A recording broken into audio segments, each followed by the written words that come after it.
इसीलिए हम कहते हैं संकल्प क्यों करते हो? पता नहीं शाम तक जीवित रहें कि ना रहें, हमें भरोसा नहीं, तो हम संकल्प क्यों करें? भाई मैं ये करूंगा, ये संकल्प तो वो करे जिसको कल का भरोसा हो। अपने लोग तो ऐसे मृत्यु लोक में है कि अगले सेकंड का भरोसा नहीं। तो ऐसी प्रार्थना करनी चाहिए कि हे प्रभु, यदि आपने मुझे जीवन दिया, सामर्थ्य दिया, समय दिया, तो ऐसी हमारी भावना बन रही कि हम 108 परिक्रमा कर लेंगे।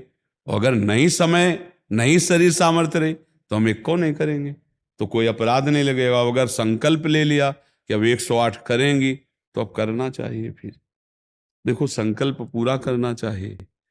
तो अभी इस जान तो शरीर में है ही, तो संकल्प के लिए फिर उसी कार्य में लगा जाता है। पर हम सबसे प्रार्थना करते हैं संकल्प ना लिया जाए।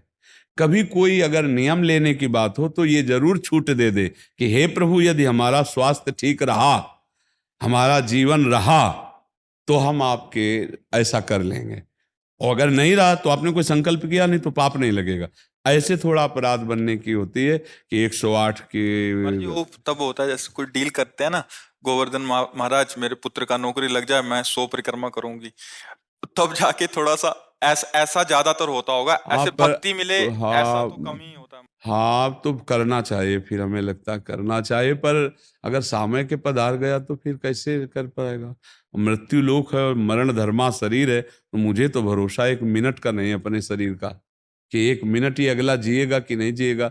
इसीलिए संकल्प विकल्प करने का अधिकार ही नहीं है। पता नहीं शाम तक जिएंगे क्यों भाई? पक्का है किसी को?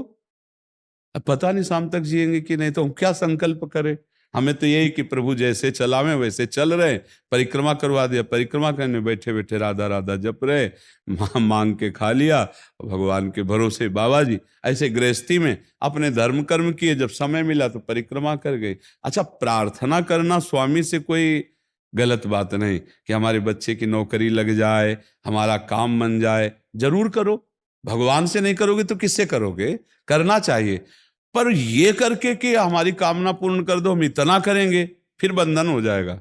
हम इतना क्यों करें? तुम्हारी परिक्रमा करेंगे तो हमारा काम पूर्ण। स्वार्थी हो क्या? हमारे पिता हो, हमारे स्वामी हो, हमारी जरूरत है, मांग रहे कि प्रभु हमें एक संतान दे दो, हम आपको कुछ करेंगे। ये हम में बस नहीं, हमारे पास तो जो कुछ दिया हुआ सब आपका है नाथ। स्वाभाविक 108 परिक्रमा लग जाए, कोई बात नहीं। संकल्प मत करो, मांग जरूर लो, तुम्हें मांगना है। और छूट दे दो कि प्रभु यदि उचित हो तो ऐसा करना, अगर उचित ना हो तो प्रभु लाख बार मांगो तो भी पूरा मत करना। ये भक्तों की मांगे होती हैं, ये सत्संगियों की मांगे होती है कि नाथ मेरी आवश्यकता तो है, पर अगर आपको उचित लगे तो आप दे देना, और अगर उचित ना लगे तो मेरे मांगने पर भी आप ना देना। ये जब ये बात बनी रहती है कि जितना नाम जप होना चाहिए उतना नहीं होता, उतना, ये बात तो हमारे में भी है। इतनी पीड़ा तो हमको भी बनी रहती है कि जितना होना चाहिए उतना नहीं होता। इतनी पीड़ा हम अपने गुरुदेव भगवान में भी देखी। एक दिन उन्होंने कहा क्या बताएं, जीवन निकल गया, छक के नाम जपने को नहीं हुआ, रात दिन मंत्र में नाम में लगे गए, रात दिन 10 वर्ष समीप रह के सेवा में रहे। तो देख, बोले क्या बताऊं, पूरी जिंदगी निकल गई, छक के नाम जपले को नहीं मिला। तो भगवत भजन करने वाले में भजन की इतनी भूख बढ़ जाती है कि रात दिन भजन करने पर भी उसको ऐसा अनुभव होता है कि जैसा होना चाहिए वैसा। यही अखंड भजन बनाता है, यही अखंड। पर इस अखंड भजन होते हुए भी रोना आएगा कि प्रभु मुझे भजन करने की रुचि दे दो। यही भजन, असली भजन का ही फल है। भजन करते हुए भजन की इतनी भूख होना कि भगवान से भजन ही मांगना कि प्रभु मुझे भजन करते। अभी वो भजन नहीं होता जैसा प्रेम से होना चाहिए। हर एक महात्मा को, हर एक भजनानंदी को अनुभव होगा। और ये अगर हुआ तो भजन अखंड होने लगेगा। क्योंकि हम जिसकी पीड़ा महसूस करते हैं उसको हम भूलना कैसे बर्दाश्त कर पाएंगे? तभी वो अखंड स्मृति कर पाता है। और जो संतुष्ट हो जाता है भजन में, वो भजनानंदी नहीं होता। जो भजन में असंतुष्ट और भोगों में संतुष्ट रहता है वही भजनानंदी कहा जाता है। अपनी बात कहते हैं, मुझे तो गुरुदेव ने संभाला, नहीं तो साधन भजन हो रहा था और वो अहंकार जनित था। जब गुरुदेव ने कृपा करी तो हमारे अहंकार को चकनाचूर हुआ। तब ये बात समझ में आई कि गुरु कृपा से मोक्ष मूलम गुरु कृपा। गुरुदेव भगवान साक्षात करुणा में प्रियालाल के स्वरूप हैं। वो जब कृपा करते हैं तो अहंकार नष्ट हो जाता है, और अहंकार नष्ट होते ही दैन्यता आ जाती है। और प्रियालाल को दैन्यता बहुत प्रिय है, और वो दैन्यता कृपा से ही आएगी, और गुरु के चरणों में आसक्त रहो। देखो, हम आपको गुरु महिमा की एक बात बता दें। जब हम कोरा कागज होकर गुरुदेव के चरणों में समर्पित होते हैं, तभी हमारी हृदय में लिखा पढ़ी सही होती है। हम लोग क्या होते हैं, पूरा कागज रंगे हुए पहुंचते हैं और अपनी बुद्धि लड़ाते हैं गुरुजनों पर, इसीलिए हमारा काम बन नहीं पाता। यदि हम बच्चा बन के गुरु के चरणों में जाएं, जैसा बोले वो और वैसा करने लगे, तो गुरु को भी पता नहीं चलेगा, ऐसे शिष्य की उन्नति हो जाएगी अध्यात्म की, क्योंकि उसने उनको भगवान माना है। देखो, एक हम प्रसंग कई बार सुना चुके हैं। एक उड़िया बाबा ने सुनाया था प्रसंग कि एक बंगाल के भगत के मन में आया कि मैं गुरु बनाऊं। तो एक प्रसिद्ध थे काली के उपासक, उनके पास गए, और वो मदिरा पीते थे, वो जानते नहीं थे, वो मदिरा पिए हुए बैठे हुए थे। तो उन्होंने कहा, गुरुदेव, मैं आपको गुरु रूप से वरण करता हूं, मुझे मंत्र दे दो।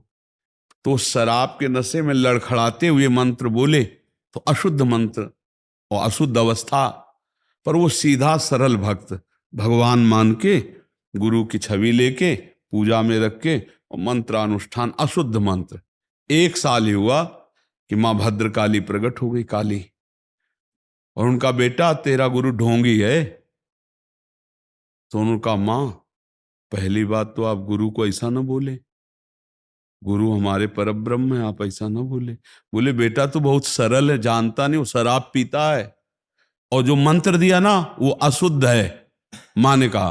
तो उनका, माँ, अब तो और विश्वास आपकी बात पे नहीं रहा। अगर गुरु ने अशुद्ध मंत्र दिया होता तो तुम 1 साल में आ गई, कैसे आ गई? बोले, बताने आई हूं कि मंत्र अशुद्ध है। तो उनका, माँ, मैं अपनी गुरु निष्ठा और गुरु मंत्र को नहीं छोड़ सकता, आप जाओ। तो उनका, बेटा, मैं तुम्हारी गुरु भक्ति पे प्रसन्न हुई, और आज से मेरे सिद्ध करने का मंत्र यही होगा, जो अशुद्ध मंत्र।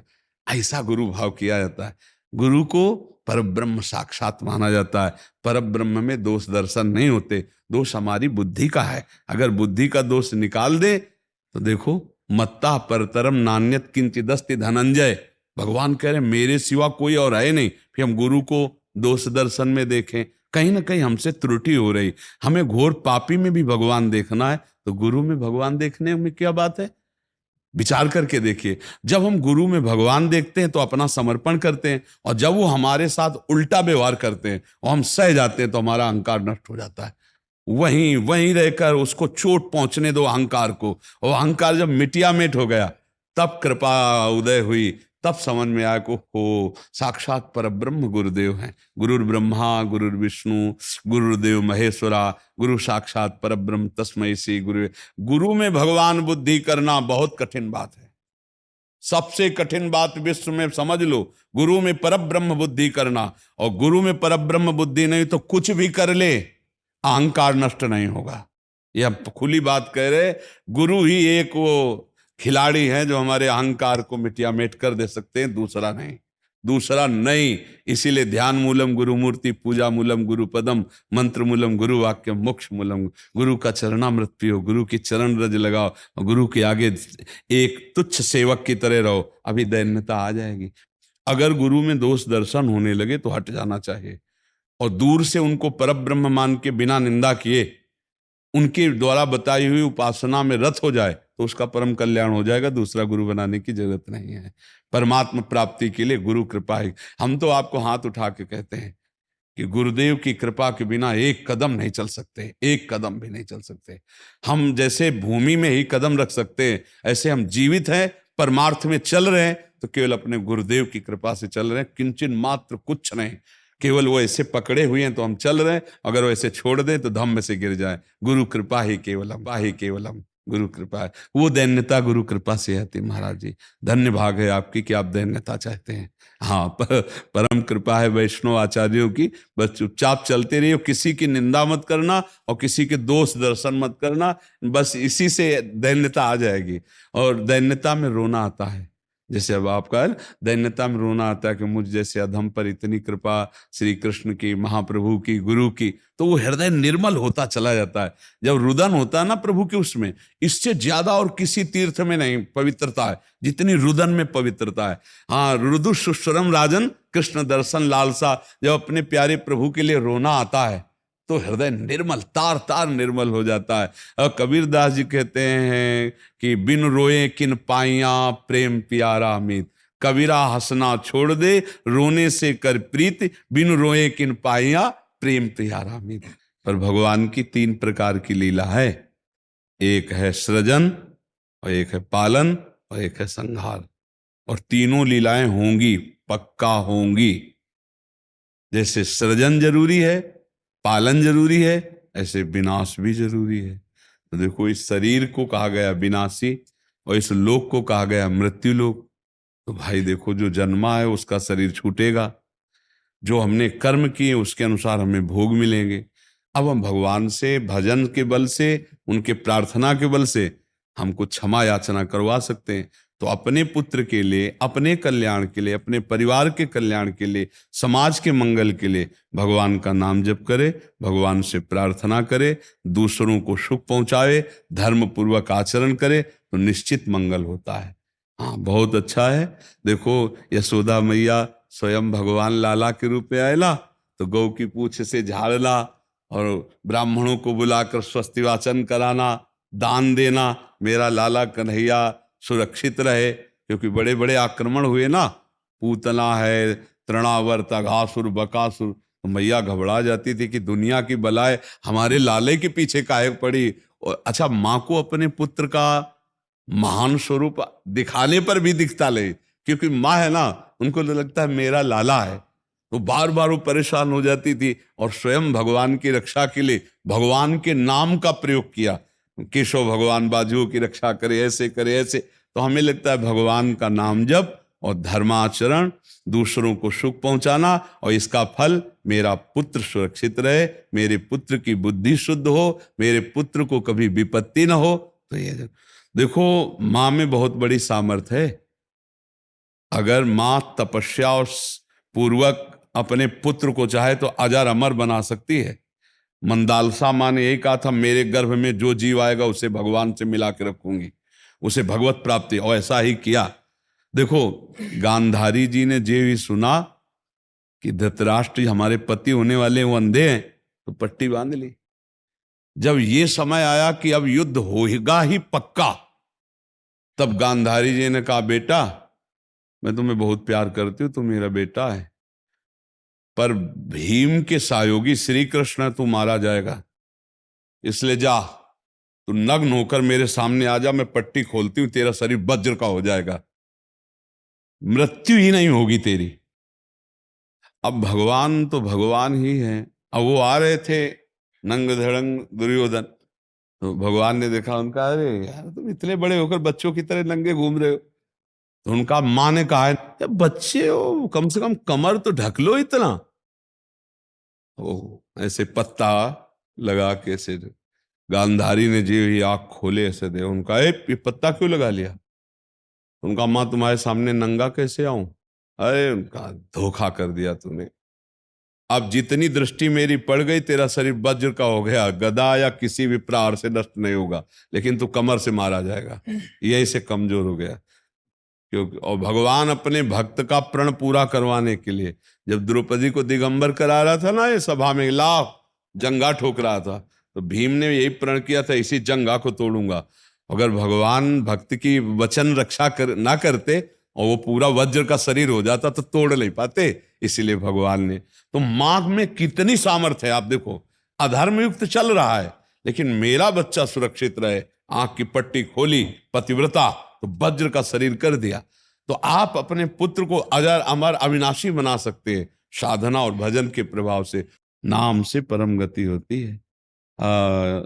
राधा नाम का एक हमने पद सुनाया था, अगर सत्संगी जन होंगे, रोज सत्संग सुनते होंगे, सुनो, राधा नाम है जीवन हमारा, राधा नाम प्राण आधार है। ये पूरा पद, राधा नाम ही हमें प्रेम में निकुंज में पहुंचाएगा। आखिरी पंक्ति है, निकुंज तक पहुंचा देगा ये राधा नाम।